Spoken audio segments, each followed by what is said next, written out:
Dear Problema, hanga ako sa'yo dahil lahat ng pag-iwas at pagtataboy ay ginawa ko na. Pero nanatili ka pa rin sa tabi ko. Wow. Buti ka pa tumatagal at hindi nang iiwan kahit bad mood pa ako dahil sa'yo. Kaya lang, napapagod na talaga ako sa'yo.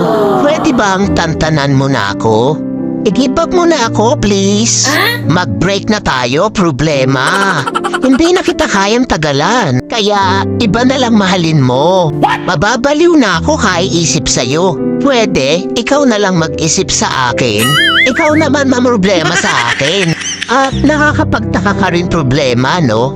Dahil wala namang nangyayari sa atin. Bakit nagkaanak ka? Dumami ka pa talaga. Pwes, hindi akin yan. Nagawa mo rin pala talaga akong lokohin, ha? P.S. Huwag mo na ako sundan o hanapin pa. Wala akong pananagutan sa'yo. Nagmamahal. Stress.